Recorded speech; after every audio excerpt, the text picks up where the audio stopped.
So yesterday I went to the Alex Pretti Memorial in Nicollet and put down a dreamcatcher. Um, uh,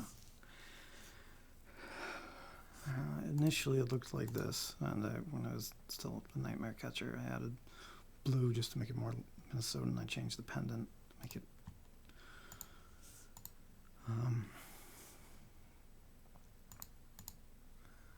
and I noticed the woman behind me was crying after I walked away, and I think she saw the obvious. I mean, the symbolism of the eye, I think, is obvious. We all saw it. It was a public execution or a federal agent in front of a donut shop. And it was, the surreal thing is there were all these reporters standing near me, and I just sort of, because I was sort of in an opening, and they were quiet, and all of a sudden they started speaking. I realized they were all speaking different languages because the world is looking at this, and it was French, and I couldn't catch all the languages, but there were a lot of them. They didn't really interact with any of the mourners. I didn't know if I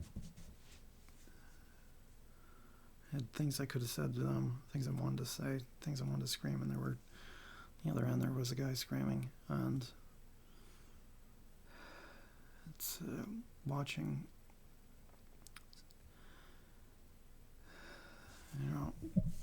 the news reels all from that location now, and this is ICE earlier that week, right in front of Abbott Hospital. That's where I learned to make those dream catchers 13 years ago. This is leading up to where his murder, and it's just down the street. And my history with that location is difficult.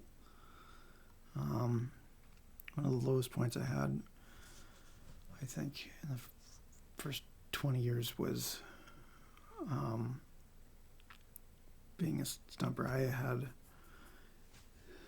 this toxic friendship that ended, and I was awake for days on end. I couldn't keep food down, so I started taking Marinol, which was prescribed for my stomach for food.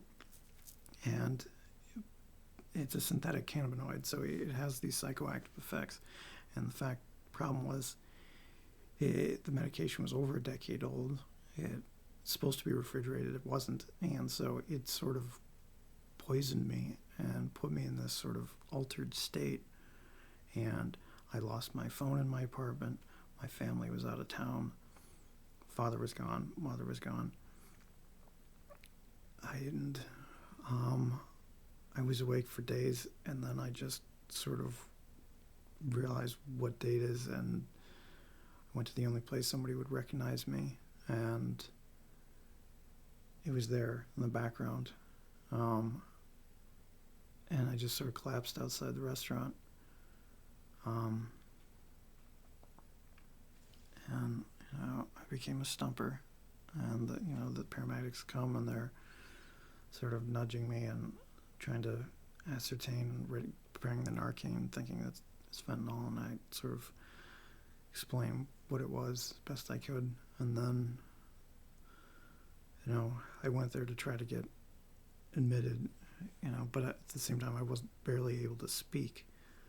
And then I remember being in the hospital, in the ED, and having a hard time talking, and them asking me questions, and I remember them just sort of staring down at me like I was a mummy in a sarcophagus, because it was just like my ability to speak was just so delayed. And I thought they would admit me, but then all of a sudden somebody walked in and handed me my discharge after giving me I had headache protocol that was on file, and I did the walk home in the middle of the night, or at like 4:30 in the morning in the winter. They just let me out back onto the street. And the walk is right there in the background. And then the next week, I learned that's when the global pandemic started.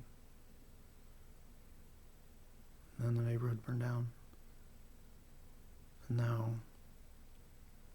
6 years later, it's a siege. And it's getting better. It's lifting a little bit. The Provino got fired, but they're not gone. They've changed their tactics. I saw this yesterday. Someone posted that they were raiding Columbia Heights, but they were in plain clothes. And as I was driving there, I witnessed 3 guys a block away doing sort of like this team huddle outside a building.